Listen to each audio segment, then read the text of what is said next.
Hello everyone, today we are going to start a new chapter cell cycle and cell division. ये chapter upon NCERT at your finger tips से पढ़ रहे हैं और जो पहले वाला सेल का जो पढ़ा था cell the unit of life वो भी फिंगर टिप्स से पढ़ा था. ठीक है, अब अपन इसको स्टार्ट करते हैं. Introduction. All living organism start their life from a single cell. मतलब हर एक लिविंग ऑर्गेनिज्म उसकी लाइफ की उसकी स्टार्टिंग एक सिंगल सेल से करता है, एक यूनिसेलुलर सेल से करता है. Growth and reproduction are characteristics of all cell and all living organism. मतलब अपने कैरेक्टरिस्टिक्स से मतलब ग्रोथ और रिप्रोडक्शन करना. ग्रोथ नहीं करेगा इंसान, रिप्रोडक्शन नहीं होगा तो फिर आगे की जनरेशन बढ़ेंगी नहीं.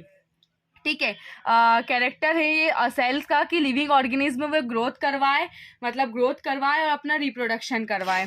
Each parental cell divides and give rise to two daughter cell. ये हमेशा पेरेंटल सेल डिवाइड होता है और ग्रो और टू डॉटर सेल्स मतलब एंड जैसे कि जो डिप्लॉइड सेल रहते हैं वो पूरा मतलब एन मतलब 2n रहते हैं तो वो दोनों डिवाइड होते हैं डॉटर सेल में तो वो 2n बनाते हैं, हैप्लॉइड n बनाता है. ठीक है, अब उसके बाद देखेंगे this newly form daughter cells can themself grow and divide. मतलब फॉर्म करते हैं डॉटर सेल्स और वो फिर डिवाइड होती है giving rise to new cell population that is form by growth and division of single parental cell and is progeny. मतलब हम अपने पुराने उससे रिप्रोडक्शन होता है और फिर अपनी जनरेशन होती है. हर सेल जैसे हैप्लॉइड सेल है वो जो एन रहती है वो एन से ही क्रोमोसोम से अपने जनरेशन होता है, रिप्रोडक्शन बनता है. प्रोजेनी अपने मतलब प्रोजेनी से अपनी शुरुआत होती है जो सेल से ही. तो आज अपन यही देखेंगे कि सेल डिवाइड कैसी होती है, सेल पूरी बनती कैसी है, उसी के बारे में पढ़ेंगे.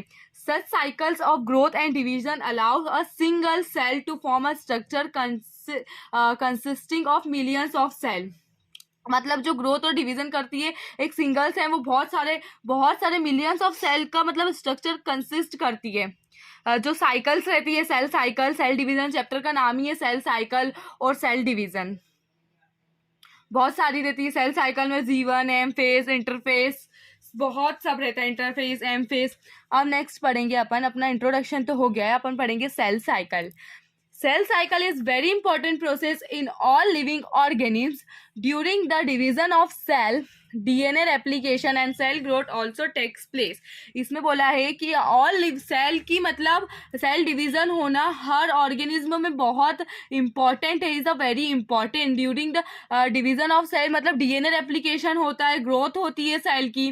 सेल डिवीजन, cell growth and DNA replication have to take place in coordinate way to ensure correct division and formation of progeny cells containing intact genomes. मतलब जीनोम्स से प्रोजेनी मतलब अपने सेल्स से अपन डिवाइड होते हैं, अपन बनते हैं. सेल से ही अपनी लाइफ स्टार्ट होती है, एक सिंगल सेल से ही अपनी लाइफ स्टार्ट होती है. और अपना डीएनए रेप्लिकेशन भी सेल के अंदर ही होता है. तो cell is the very important, cell बहुत इंपॉर्टेंट है अपन डिवीजन करने के लिए भी, क्योंकि सेल ही अपन को डिवाइड करता है. अपनी लाइफ की स्टार्टिंग सेल से होती है, डीएनए रेप्लिकेशन होता है, ग्रोथ होती है.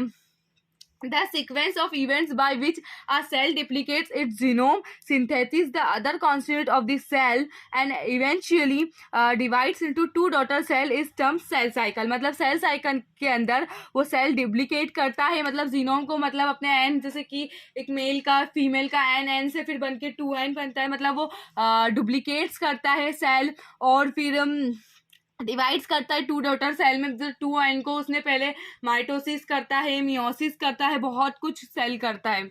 अभी अपन पूरे सेल साइकिल में पढ़ेंगे कि सेल करता क्या है. Cell growth is a continuously process but DNA synthesis occur during the synthesis phase S phase of the cell cycle. मतलब सेल मतलब कंटिन्यूसली ग्रोथ होता है, पर जब डीएनए सिंथेसाइज डीएनए रेप्लिकेशन बस सिर्फ और सिर्फ एस फेज के अंदर ही होता है. अब ये एस फेज क्या है अपन आगे जाके पढ़ेंगे कि एस फेज किसको बोलते हैं. ठीक है, during cell division replicated chromosome DNA are distribute to daughter nuclei by a complex series of event. This events are under the genetic control. मतलब सेल डिवीजन के थ्रू डीएनए मतलब सेल क्रोमोसोम रेप्लिकेट होते हैं, DNA replicate होते हैं, DNA एकदम condense रहते हैं, फिर वो क्रोमोसोम्स बनते हैं और फिर वो डॉटर सेल को भी दिए जाते हैं, डिस्ट्रीब्यूट करता है सेल डॉटर सेल को, न्यूक्लियस के अंदर रहते हैं सेल। डीएनए कहाँ रहता है? सेल है, सेल के अंदर न्यूक्लियस है, न्यूक्लियस के अंदर डीएनए रहता है, न्यूक्लियस के अंदर डीएनए रहता है। फिर उसके बाद अपन देखेंगे series of cell this event are under the genetic control, मतलब अपने जीन्स का मतलब कंट्रोल में रहता है ये कि बहुत डीएनए रेप्लिकेशन हो रहा है, फिर डीएनए फॉर्म हो रहा है, डीएनए रेप्लिकेट हो रहा है एस फेस के अंदर, क्रोमोसोम्स कंडेंस हो रहा है, प्रोफेस, मेटाफेस, एनाफेस, ये सब पढ़ेंगे अभी अपन आगे चल के। फेसेस ऑफ सेल साइकिल, अब सबसे पहले फेसेस ऑफ सेल साइकिल पढ़ेंगे। एक यूकैरियोटिक सेल की बात कर रहे हैं क्योंकि eukaryotic Phases of cell cycle. A typical eukaryotic cell cycle is illustrated by human cells in culture. This cell divide once in every 24 hour. मतलब इसमें बोला है कि यूकैरियोटिक सेल ही मतलब ह्यूमंस में, मतलब क्योंकि प्रोकैरियोटिक में तो क्या न्यूक्लियस की बाउंड्री नहीं रहती है, न्यूक्लियस की मेम्ब्रेन नहीं रहती है, सारे ऐसे ही पड़े रहते हैं लिक्विड में। तो दिस सेल मतलब 24 आवर्स के अंदर इसका टाइम पीरियड है कि ये 24 आवर्स के अंदर डिवाइड होती ही होती है। अब उसके बाद देखेंगे The time period of cell cycle varies from organism to organism and also from cell type to cell type। मतलब सेल टाइप पे भी डिपेंड करता है सेल साइकिल का। वो yeast can progress through the cell cycle in only about 90 minutes. Yeast ऐसी चीज़ें question आ सकता है कि कौन सी सेल 90 मिनट्स में डिवाइड हो जाती है कि यीस्ट की सेल, क्योंकि सेल का भी एक अलग उसके स्ट्रक्चर पे और उसके टाइप पे हो रहता है कि वो कितनी देर में। पर एक ह्यूमन बॉडी के अंदर, एक ह्यूमन के अंदर 24 आवर्स में सेल डिवाइड होती है, 24 आवर्स में सेल डिवाइड होती है। और सबसे ज़्यादा मतलब हाफ तो 95% अभी पढ़ेंगे अपन की इंटरफेस होता है, और एम फेस तो मतलब जो बाकी का जो बचा हुआ है 5% एम फेस में हो जाता है। आप पढ़ेंगे the cell cycle is divided into 2 main phases, interphase and second M phase, मतलब माइटोसिस फेस। अब इंटरफेस क्या है? Interphase it is the phase between 2 successive M phase, मतलब कि जो एम फेस के बीच का ये फेस है, 2 सक्सेसिव एम फेस का बीच का ये जो दिख रहा है ना, ये इंटरफेस है। और ये जो ये है ये एम फेस है। एम फेस में ये सब आ जाता है और ये आ जाता है इनमें, ये इसमें G1 और ये S और ये G2 आता है इंटरफेस में। The interphase is called the resting phase, इसको रेस्टिंग फेस भी बोला जाता है। The interphase last more than 95% of the duration of cell cycle, मतलब 95% चीज सेल की जो डिवाइड होने की रहती है वो इसमें ही हो जाती है। 95% मतलब सेल की पूरी इंटरफेस में ही हो जाती है, और बाकी की जो बचती है 5% वो एम फेस में जाके कंप्लीट होती है। अब उसके बाद पढ़ेंगे द फिर ये हो गया in this phase the cell prepares for division by undergoing both cell growth and DNA replication in an orderly manner। मतलब कि इसका मतलब ये है कि मतलब फेस के अंदर जो सेल डिवीजन प्रिपेयर होती है, जो सेल ग्रोथ होती है, डीएनए रेप्लिकेशन इसी में हो जाता है ऑर्डरली मैनर में। The interphase is divided into 3 parts, interface को 3 पार्ट्स में डिवाइड करा हुआ है। G1 फेस मतलब gap first phase, G1 phase correspond to the interval between mitosis and initiations of DNA replication. During this phase, the cell is metabolically active and continuously grow but does not replicate its DNA। मतलब इसमें cell जो रहती है वो metabolically active तो रहती है और मतलब उसकी ग्रोथ तो करती है, वो सेल मतलब ग्रोथ करती है, पर वो कंटिन्यूसली ग्रो होती जाती है, बट डीएनए रेप्लिकेशन इसमें नहीं होता है। मतलब कि जैसे कि सेल है, बस ये जो सेल है ना, ये रही बताती हूँ, इसके अंदर ये सेल है तो ये इसकी ग्रोथ हो रही है, मतलब ये छोटी से बढ़ रही है, पर इसमें डीएनए रेप्लिकेशन नहीं होता है G1 फेस में। अब उसके बाद आता है एस सिंथेसिस फेस। अपन ने सी से पहले ही पढ़ा था कि डीएनए रेप्लिकेशन एस फेस में ही होता है, अब एस फेस को डिटेल में पढ़ेंगे। S phase marks the period during which DNA synthesis or replication takes place. During this time, the amount of DNA per cell doubles. If the initial amount of DNA is denoted as 2C, then increases to 4C, but there is no increase in the number of chromosomes. If the cell had diploid or 2n number of chromosome, 2n number of chromosome at G1, then even after S phase the number of 4 chromosome remains the same, 2n In animals during the S phase, DNA replication being the nucleus and the centriole duplicates in cytoplasm. मतलब इसमें ये है कि जो S phase है, मतलब जो synthesis replication S phase में डीएनए का रेप्लिकेशन होता है, और जो इनिशियल अमाउंट में डीएनए डोनेट होता है 2C में, मतलब 2C में जो डीएनए रहता है तो वो इंक्रीजेस हो जाता है। 4C में डीएनए इंक्रीज होता है पर क्रोमोसोम इंक्रीज नहीं होता है, सिर्फ डीएनए इंक्रीज होता है। जैसे कि ये डीएनए है, ये इसमें ये ऐसा पड़ा है, ठीक है। तो ये जैसे कि इसमें ये डीएनए था, अब ये जो एस फेस में आ गया, ये एस फेस है, तो ये डीएनए डबल हो जाएगा, ये इसका भी डबल, ये इसका भी डबल, पर ये डीएनए है, ये अभी क्रोमोसोम नहीं है, ठीक है। डीएनए डबल हो जाता है पर इसमें क्रोमोसोम डबल नहीं होता है, क्रोमोसोम का नंबर नहीं होता है। मैंने बोला था डिप्लॉइड सेल में 2n होता है और हैप्लॉइड में n होता है। जो डिप्लॉइड में 2n नंबर ऑफ क्रोमोसोम रहता है जो G1 में, तो then after S phase the number of chromosome same रहता है, मतलब कोई भी क्रोमोसोम के नंबर पे कुछ इफेक्ट नहीं पड़ता है, सिर्फ डीएनए डबल होता है, क्रोमोसोम नहीं डबल होता है। अगर क्रोमोसोम G1 फेज में 2n है तो वो एस फेज में भी 2n ही रहेगा, सेम रहेगा। और मतलब जो एनिमल सेल्स में, जो एनिमल सेल्स अपन भी एक एनिमल्स ही है, जो एनिमल सेल में होता है एस फेस में, तो डीएनए मतलब एस फेस में डीएनए रेप्लिकेशन न्यूक्लियस में होता है, और सेंट्रियोल जैसे डीएनए है, ये न्यूक्लियस है, ठीक है। ये डीएनए रेप्लिकेट हो रहा है, क्रोमोसोम रेप्लिकेट नहीं हो रहा है, डीएनए रेप्लिकेट हो रहा है। तो ये सेंट्रियोल है ना, ये साइटोप्लाज्म में होगा डबल, साइटोप्लाज्म में रेप्लिकेट होगा सेंट्रियोल, और डीएनए न्यूक्लियस के अंदर होगा, ये न्यूक्लियस है और ये साइटोप्लाज्म है। अब नेक्स्ट पढ़ेंगे G2, ये 2 phase. Final preparation of M phase occurs during the phase. In G2 phase, proteins are synthesized in the preparation for mitosis with cell growth continuously. अब इसमें ये बताया गया है कि ये जो सेल है, मतलब ये जो सेल है, ये जो पूरी प्रिपेयर रहती है एम फेज में जाने के लिए।